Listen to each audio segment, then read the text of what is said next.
भारत और रशिया के ताल्लुकात की बात करेंगे तो बहुत ज़्यादा कह लें कि पीक पर हम लोगों को नज़र आ रहे हैं। और जिस तरह से इंडिया कह लें कि रशिया की दोस्ती को नहीं छोड़ना चाहता, बिल्कुल वैसे ही रशिया भी इंडिया की दोस्ती को छोड़ना नहीं चाहता है। अगर हम लोग बात करें इंडिया के national security adviser Ajit Doval की, तो वो इस वक्त रशिया में मौजूद हैं और उनके प्रेसिडेंट पुतिन से मिलते हुए दिखाई दे रहे हैं। और ये एक बड़ा अहम मोमेंट है, बिकॉज यहाँ पर जो पुतिन है उनका भी उभर कर सामने आना ज़रूरी था, ताकि जो ट्रंप हैं वो और बुखला जाएँ और डर जाएँ कि भाई आखिरकार ये पुतिन और इंडिया मिलकर क्या करने वाले हैं। और अगर हम लोग बात करें अमेरिका के फॉरेन अफेयर मिनिस्ट्री की, तो उन्होंने भी ये बात की है कि जो 20, 22, 25 साल ताल्लुकात हैं भारत के साथ, हम उनको ख़राब नहीं करना चाहते।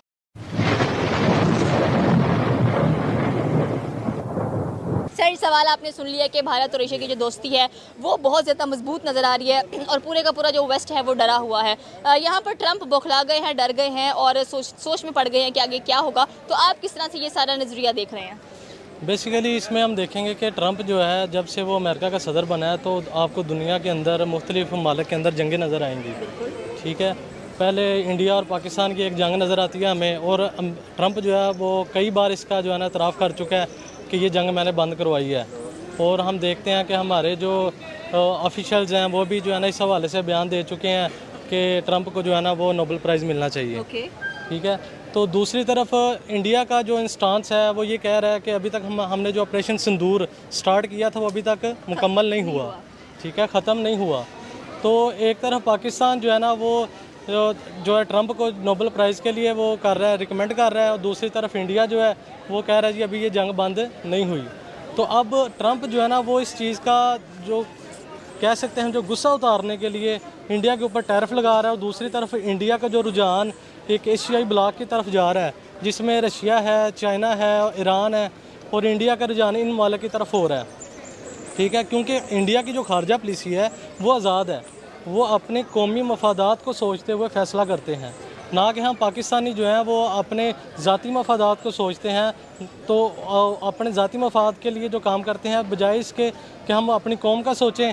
ठीक है, इस तरह इंडिया जो है वो अपनी कौम का सोचते हैं, और जहाँ से उनको, हालांकि रिसेंटली उनका बयान भी आया कि जहाँ पे हमें कौमी मुफाद होगा हम वो फैसला करेंगे। बिल्कुल ऐसे ही है। ठीक है, तो इसी तरह जब इंडिया को मुफाद नज़र आ रहा है कि हमें रशिया से ऑयल परचेज़ करेंगे या चीन के साथ ट्रेड करेंगे तो हमारी कौम को फ़ायदा है, तो इसलिए जो है ना इंडिया का रुझान उस तरफ हो रहा है। तो ट्रंप जो है ना उसके रिएक्शन में आके इंडिया के ऊपर जो है ना टैरिफ लगा रहा है।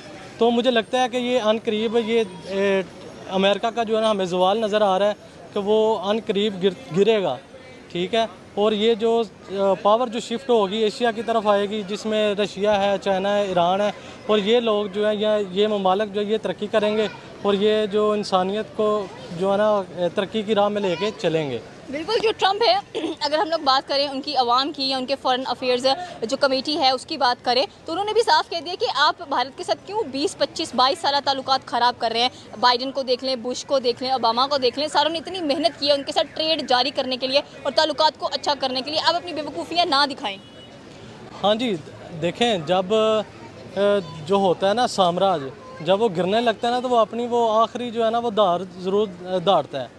ठीक है, अब उस क्योंकि ट्रंप जो है या अमेरिका जो है वो गिरने वाला है, अब वो मीडिया के ज़रिए या दूसरे सोशल मीडिया के ज़रिए या दूसरे तरीक़ों से प्रोपेगेंडा करेगा, यहाँ पे ये चीज़ें हो रही हैं, वो हो रही हैं। हालांकि इंडिया जो है वो शुरू से ही अपने उसकी जो खारजा पॉलिसी आज़ाद रही है, उन्होंने हमेशा से सिर्फ अपनी कौम के लिए सोचा है, और अभी भी वो ऐसा ही कर रहे हैं, और उनको ऐसा करना चाहिए। बस ये कौम, उनका ये हक़ है कि वो आज़ाद फ़ैसले करें और दुनिया को जो है ना दुनिया के साथ मिल के चलें, ना कि पीछे, क्योंकि जो मुआहदात होते हैं वो विन विन की पोजीशन पे होते हैं। तो ये इंडिया इसी चीज़ को मद्देनज़र रखते हुए इन मालिक के साथ मिलना चाह रहा है। अब इंडिया जो है ना उधर चाइना की तरफ विज़िट करने जा रहा है, तो वहाँ पे उसके बाद जो है ना वो पता चलेगा वहाँ पे कौन से मुआहदात होते हैं और उसमें जो ना अमेरिका को कहाँ कहाँ पे जो चोट पहुँचेगी। अच्छा, ठीक तो है। दोस्तों, ये थे पाकिस्तानी पब्लिक के रिएक्शन, और ये पाकिस्तानियों ने बिल्कुल सही बताया कि काफी दिनों से अमेरिका इंडिया के सामने बहुत ही उछल रहा था, लेकिन इंडिया ने भी मुंह तोड़ जवाब दिया है। और दोस्तों, अमेरिका इंडिया के सामने उछल तो रहा है लेकिन इग्नोर नहीं कर सकता, क्योंकि आज इंडिया की इकोनॉमी भी दुनिया की टॉप इकोनॉमी बन गई है। इतना ही नहीं, इंडिया मिलिट्री पावर में भी सुपर पावर बन गया है, तो अमेरिका कभी भी इंडिया को इग्नोर नहीं कर सकते। और दोस्तों, अब तो एशिया में इंडिया, रशिया और चाइना तीनों पावर साथ में मिल गए हैं, इसीलिए अमेरिका अब एशिया में कुछ भी नहीं कर पाएगा। और दोस्तों, इंडिया ने तो पूरी दुनिया को बता दिया है कि इंडिया की फॉरेन पॉलिसी इंडिपेंडेंट है, उसमें कोई भी इंटरफियरेंस नहीं कर पाएगा। इसीलिए तो इंडिया रशिया से सस्ता ऑयल भी ले रहा है, चाइना के साथ बिजनेस डील भी कर रहा है और अमेरिका के साथ टेक्नोलॉजी की भी डील कर रहा है। लेकिन फिर भी ये डोनाल्ड ट्रंप बहुत ही हवा में उछल रहे हैं, तो ये भी थोड़े दिन के अंदर लाइन पे आ जाएंगे। तो बस दोस्तों, आज के वीडियो में इतना ही। ये थे पाकिस्तानी पब्लिक के रिएक्शन। अगर आपको ये वीडियो पसंद आया है तो वीडियो को लाइक शेयर कर दीजिए और चैनल को सब्सक्राइब करना मत भूलिए। Thank you. मिलता है नेक्स्ट वीडियो में।